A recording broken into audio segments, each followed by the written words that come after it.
यह तीर्थ महातीर्थों का है, मत कहो इसे काला पानी।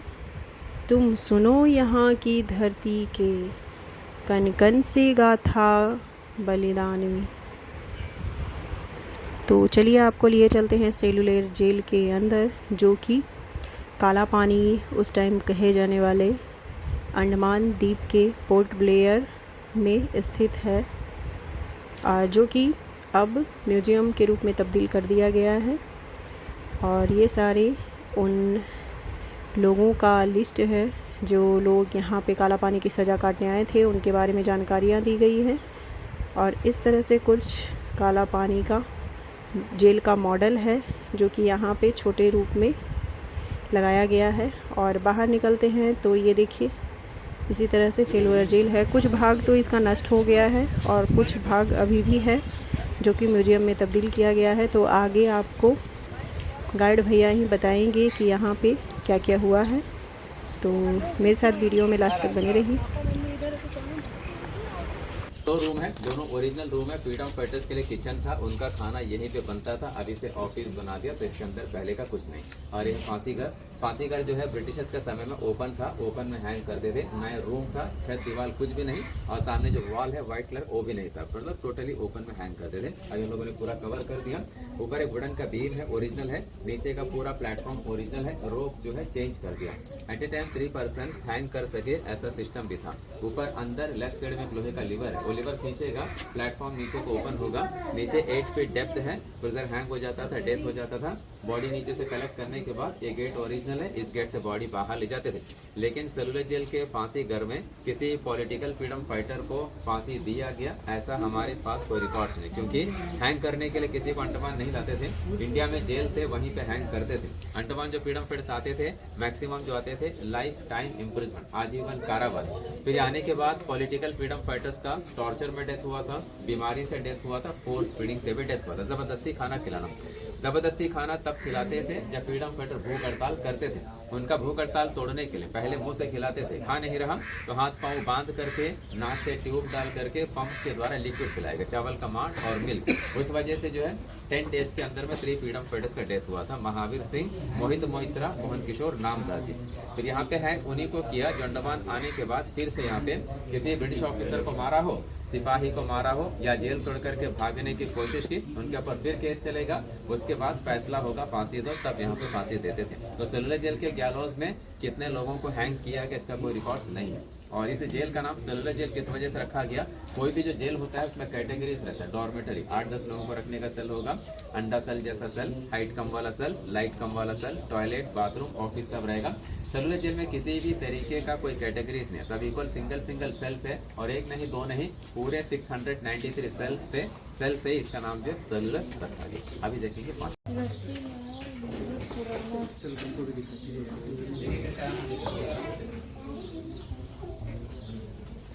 7 बिल्डिंग्स में टोटल सेल 693 कमरे और सभी जैसे कमरे थे। लेकिन इस बिल्डिंग का ग्राउंड फ्लोर का 4 सेल, इसको ब्रिटिशर्स ने सेपरेट करके रखा था, उनको रखने के लिए जिनको फांसी की सजा सुना देते थे। और उस सेल को बोलते हैं तिरस्कृत कोठरी, कंटेम्प्ट सेल। हैंग करने वाले प्रिजनर को तब तो वहां पे रखेंगे जब तक गवर्नर जनरल का ऑर्डर नहीं होता हैंग करने का, मतलब डेट फिक्स होने तक वहीं पर रखेंगे। और जिस दिन फांसी का डेट फिक्स हो गया, सामने देखिएगा नीचे एक व्हाइट कलर का छोटा सा प्लेटफॉर्म है, ओरिजिनल है। मॉर्निंग प्रिजनर को वहीं पे लाते थे, बिठा करके स्नान करवाते थे, रिलीजन के हिसाब से प्रेयर करवाते थे, लास्ट विश पूछा जाता था, उसके बाद फिर उनको हैंग करते थे। और जो वर्क शेड है इस बिल्डिंग के लिए, इस बिल्डिंग में जो फ्रीडम फाइटर रहते थे उनमें से कुछ फ्रीडम फाइटर वर्क शेड में काम करते थे, कुछ फ्रीडम फाइटर सेल के अंदर, कुछ फ्रीडम फाइटर जेल के बाहर।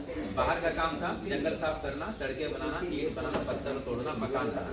सेल के अंदर काम होगा नारियल के छिलके से रस्सी बनाना या केन का कुर्सी बनाना। और जेल के अंदर वर्क शेड में काम होगा कोकोनट ऑयल निकालो या मस्टर्ड ऑयल निकालो। तो बाहर का जो काम था उसका कोटा फिक्स नहीं था, अंधेरा होने से पहले जेल में वापस आना है। लेकिन जेल के अंदर जो काम किया जाता इसका कोटा फिक्स था, कंप्लीट ना करे तो उनको पनिशमेंट भी मिलता था। तो बड़ा वर्क शेड था, अब इसे मॉडिफाई करके आधे में फोटो गैलरी बना दी, सब कुछ चेंज कर दिया, प्लेस ओरिजिनल ओरिजिनल ऑयल मिल यहाँ पे है, आर्टिफिशियल किस तरीके से ऑयल मिल को चलाते थे पोजीशन दिखाया गया। और यहाँ पे फ्रीडम फाइटर बैठ करके नारियल का छिलका निकाल रहे हैं। छिलका निकालने के बाद छिलके को कूटेंगे। जब छिलका सॉफ्ट हो जाता था इसके बाहरी छिलके को हटाकर अंदर का जो कॉयर है उसको पानी में भिगोते थे। फिर जब नमी हो जाता था फिर बाहर निकालते थे, कूट करके धूप में सुखा करके इस मशीन में रोल करेंगे तो बनेगा रस्सी नारियल के छिलके की। तो रस्सी बनाने का काम किसी भी फ्रीडम फाइटर को देता था तो इवनिंग तक उनको 4 पाउंड रोप तैयार करने, लगभग 2 किलोग्राम के करीब। शाम में अंग्रेज बैठते थे तौलने के लिए। जिनका 4 पाउंड हो गया पनिशमेंट नहीं, जिनका 4 पाउंड हुआ नहीं उनको तो पनिशमेंट मिलेगा ही, और जिनका रस्सी गीला होता था उनको भी पनिशमेंट मिलता था। पनिशमेंट आगे है, ये मशीन ओरिजिनल। सबसे बड़ा और सबसे हार्ड पनिशमेंट यही था। ये फ्रेम ओरिजिनल है, इसे बोलते हैं फ्लॉगिंग फ्रेम, हिंदी में बोलेंगे टिकटिकी। फ्रीडम फाइटर को इसके ऊपर चढ़ाने के बाद पाँव को ब्लॉक करते थे, कमर में बेल्ट बांधते थे, हाथ को हैंडकफ करते थे ताकि मारते वक्त इधर उधर हिल भी ना पाए। फिर एक पतला सा टॉवल गीला करके पहनाते थे। उसके बाद बैक साइड में मारते थे चाबुक से, एक ही जगह बार बार मारते थे। यहाँ मारे तो चमड़ी उधड़ जाता था, खून के फव्वारे निकल जाते थे, फिर वो फ्रीडम फाइटर न बैठ सके न सो सके। मारते वक्त बाकी फ्रीडम फाइटर्स को दिखाते थे कि किस तरह का पनिशमेंट इन्हें दे रहा है ताकि बाकी के दिल में डर बैठे। और ये मानने वाला भी इंडियन था। सेलुलर जेल में पॉलिटिकल फ्रीडम फाइटर्स भी आते थे, नॉर्मल क्रिमिनल भी आते थे, चोर डाकू और लुटेरे। अब उनमें से जो हट्टा मुस्टंडा होता था, जो दिमाग से कम अत्याचारी ज्यादा, उनको अंग्रेज काम पे रखते थे।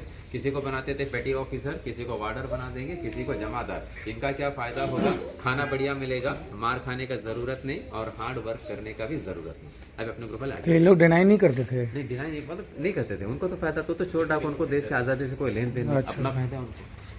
ओरिजिनल नहीं रखा है, सभी मॉडल ही रखा है। जो फ्रीडम फाइटर पहला बार अपना काम पूरा नहीं कर पाते थे उनको एक हफ्ते के लिए कोठरी के बाहर दीवार में एक लोहे का रिंग होगा, उसमें हथकड़ी में रखेंगे। उसे बोलते हैं खड़ी हथकड़ी। एक दिन में 8 घंटा हथकड़ी में रखेंगे। फिर अगला पनिशमेंट है 2 दिन के लिए ये बोरे का बना हुआ डस्ट बनाते थे। ये पहनने से गर्मी ज्यादा लगेगा, शरीर खुजलाता रहेगा।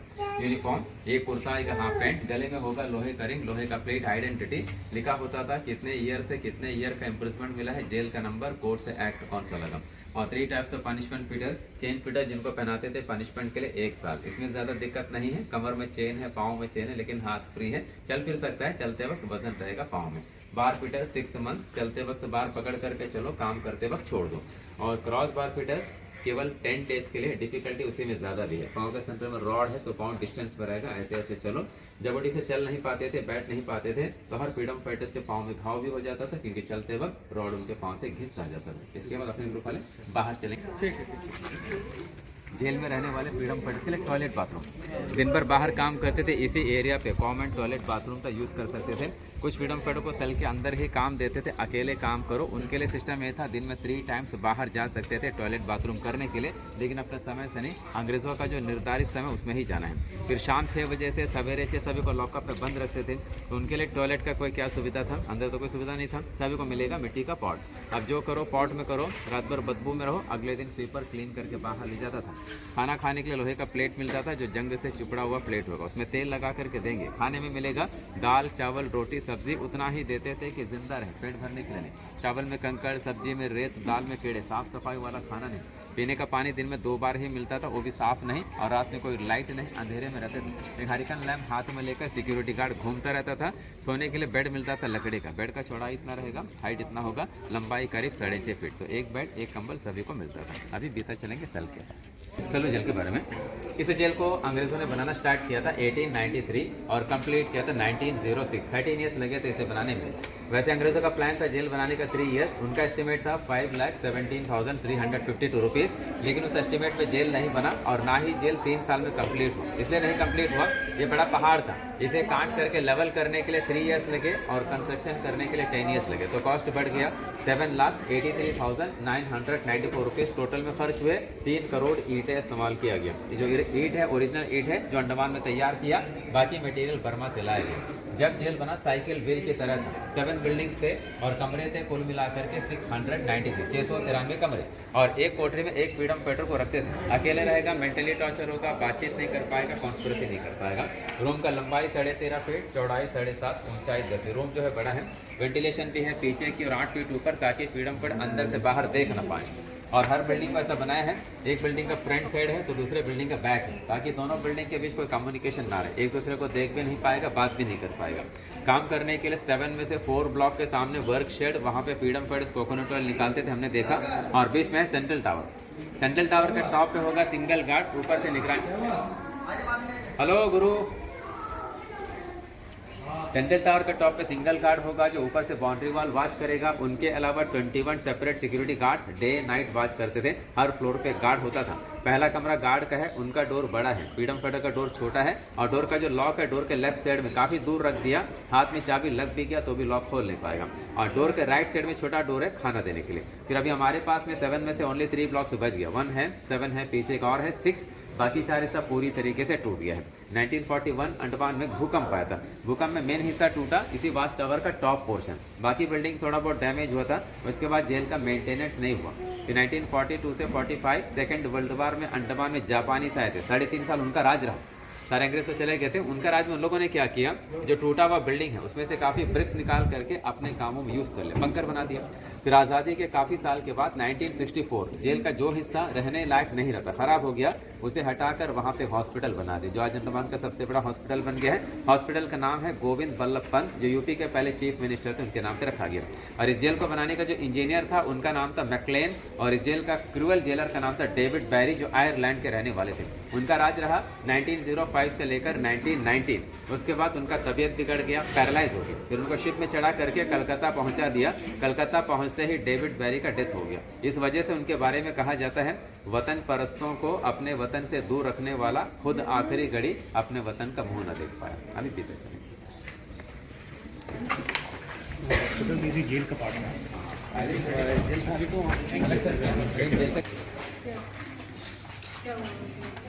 तो यही है जेल का मॉडल। जैसे मैंने बताया था 7 बिल्डिंग थे और 693 कमरे भी थे। इसमें देखिए कुछ बिल्डिंग छोटा भी है, कुछ बिल्डिंग बड़ा भी है। अंग्रेजों का प्लान ऐसा था, जेल का ज्यादा हिस्सा सी से लगा होना चाहिए। जो सी से लगा था स्लाइडिंग एरिया था, जमीन कम था, लंबाई कम कर दिया, और जहाँ पे जमीन ज्यादा था वहाँ पे लंबाई ज्यादा कर दिया। इसमें छोटा बिल्डिंग के है, बड़ा बिल्डिंग के है। तो बचा हुआ 3 ब्लॉक है, नंबर 1, नंबर 7 और नंबर 6। बाकी ये 4 बिल्डिंग टोटली डैमेज हो गया। अब उसी जगह पे हॉस्पिटल बना हुआ है। और इधर जो खड़े हैं बीच का जो टावर है, टावर के ग्राउंड फ्लोर पे खड़े। फोटोग्राफी कर लीजिएगा तो इसके बाद में फर्स्ट फ्लोर पे काम कर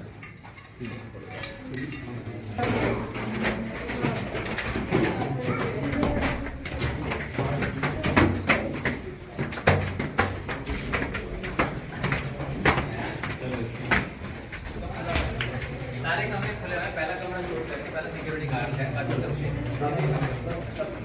और देखो इसमें खाना देते हैं, इतना छोटा रहता है, इतना अच्छा इसका खाना देख लो।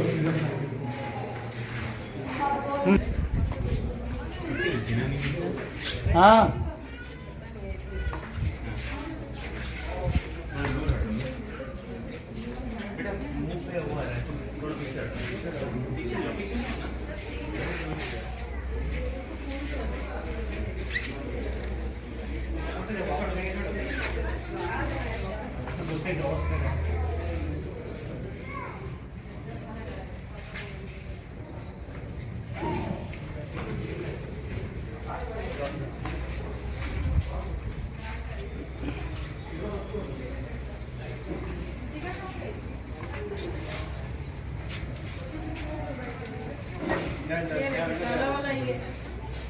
हाँ ताला देख बना लिए।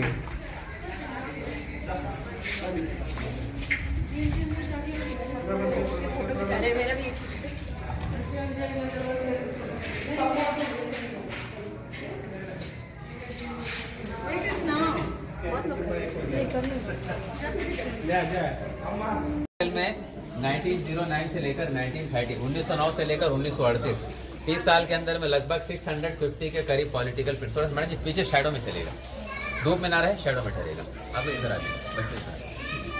1909 से लेकर 1938 के बीच लगभग 650 के करीब पॉलिटिकल फ्रीडम फाइटर्स भेजे गए थे। नॉर्मल क्रिमिनल बहुत सारे भेजे गए थे। नाम आप लोग पढ़ेंगे फ्रीडम फाइटर्स का, उसमें अननोन फ्रीडम फाइटर्स ज़्यादा मिलेगा, पहचाना नाम कम ही मिलेगा। तो कुछ क्रांतिकारियों का नाम जो इस जेल में रहे थे, विनायक दामोदर सावरकर जी, बटुकेश्वर दत्त, उल्लासकर दत्त, पृथ्वी सिंह आजाद, जयदेव कपूर, त्रिलोकनाथ चक्रवर्ती, बरिंद्र कुमार घोष, लोकनाथ बाल, हरे कृष्ण कोनार, बाबा बान सिंह, पंडित राम रखा बाली, इंदु भूषण रॉय, भाई परमानंद, सचिंद्र नाथ सानियाल, विश्वनाथ माथुर, बंकिम चक्रवर्ती चक्रवर्ती, उपेंद्रनाथ बनर्जी, बाबूराम हरित, नैनीगोपाल दास, भूपेन रॉय, बिनोय लश्कर, अली अहमद सिद्दीकी, हरबंधु समझदर धनवंतरी, कोटయ్య कोरब्बू, पांडु पाडल बोनांगी, सन्यासయ్య गोलीबिल्ली, सन्यासी पुंचट्टी, सत्यनारायण राजू, वीरయ్య दूरत्तगी, प्रतिपादी भयंकर वेंकटेश्वर, सचितानंद शिवम, कुमुदिनी घोष, सरोजिनी गुहा, कामिनी डे, प्रफुल्ल कुमार विश्वास, अबनी रंजन घोष, नगेंद्रनाथ मुस्तफी, अब्दुल कादिर चौधरी, बंगेश्वर रॉय, सनातन रॉय, ताजी नारायण जोशी, गणेश दामोदर सावरकर, बाबा मंगल सिंह, बाबा शेर सिंह, बाबा ज्वाला सिंह, बाबा अमर सिंह, बाबा विशन सिंह, बाबा छत्तर सिंह, बाबा चूहर सिंह, बाबा गुरुमुख सिंह, बाबा गुरुदत्त सिंह, बाबा बसाबा सिंह, बाबा हजारा सिंह, बाबा हरनाम सिंह, बाबा इंदर सिंह, बाबा हृदयराम। ऐसे बहुत सारे क्रांतिकारी जेल में रहे थे। गुड।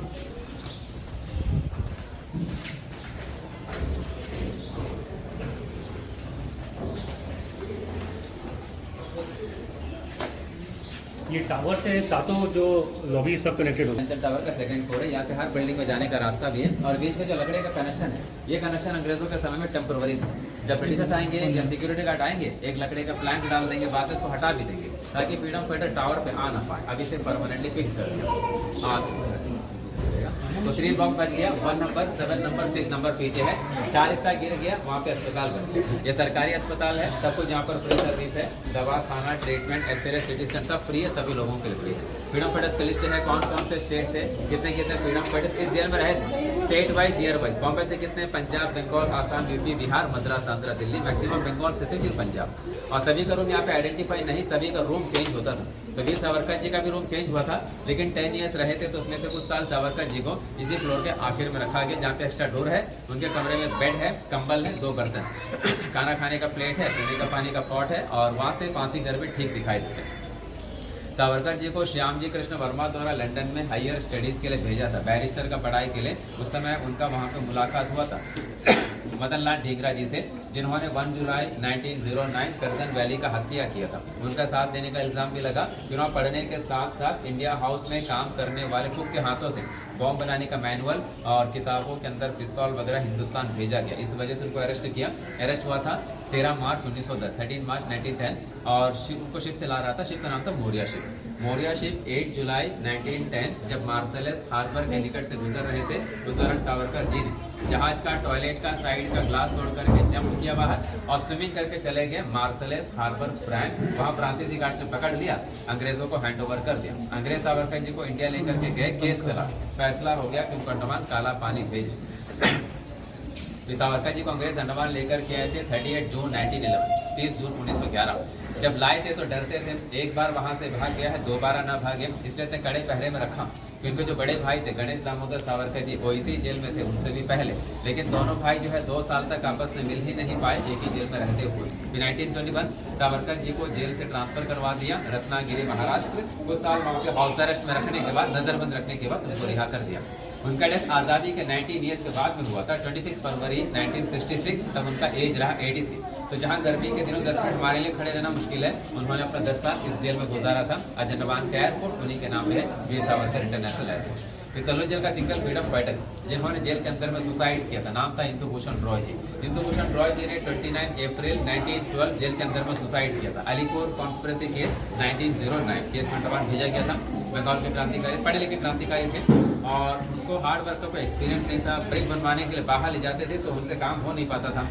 जेल का काम तो इतना हार्ड कि बैल न कर पाए, इंसान कहाँ से कर पाएगा। हमेशा उनको पनिशमेंट भी मिलता था और जेल अधिकारी उनका इंसल्ट भी करते थे। तो परेशान हो गया तो क्या किया, अपना जो कपड़ा उसको फाड़ दिया, रस्से जैसा बना दिया, वेंटिलेशन 8 फीट ऊपर, उसी में झूठ करके सुसाइड किया। ऐसे वो क्रांतिकारी शहीद हुए। दूसरा क्रांतिकारी पंडित राम रक्का बाली जी, ब्राह्मण वाले थे। लाहौर कॉन्स्पिरेसी केस 1915 उस केस में अंडमान भेजा गया था। वो भी पढ़े लिखे क्रांतिकारी थे, गदर पार्टी वाले थे। तो जिस दिन जेलर का राउंड चल रहा था, जेलर के साथ बाबा बान सिंह जी का बातचीत हुआ, बातचीत बिगड़ गया तो जेलर ने बाबा बान सिंह जी को गाली देना शुरू किया जोर जोर से। सारे फ्रीडम फाइटर सुन रहे थे, बाबा बान सिंह जी को गाली मिल रही। तो बदले में बाबा बान सिंह जी ने भी जेलर को गाली देना शुरू किया, उनसे भी ज्यादा जोर से। वो भी सारे क्रांतिकारी सुन रहे थे। अब जेलर को देख रहा है कि सारे फ्रीडम फाइटर सुन रहे, उसे गाली मिलता, नाराज हो गया। सोचा कि मैं इसको ऐसे छोड़ करके चला गया तो बाकी फ्रीडम फाइटर मुझसे डरेंगे नहीं, उनका इज्जत का सवाल था। तब उन्होंने क्या किया, तो बॉर्डर को छोड़ दिया, उनके कोठरी में से पीटा। 2 दिन हॉस्पिटल में रहने के बाद बाबा बान सिंह जी भी शहीद हो गए। ऐसे सलूजर में जो 6 क्रांतिकारी शहीद हुए थे, 3 का जिक्र मैंने पहले किया था। फोर्स फीडिंग में डेथ हुआ था महावीर सिंह, मोहित मोहित्रा, किशोर नामदास जी। बाकी 3 क्रांतिकारी एक थे। और इन सभी का जो स्टैचू सामने 3 साल कैदी का पार्क है, जेल के ऑपोजिट साइड, वहाँ पे हम लोग को नजर आया। तो ये लोग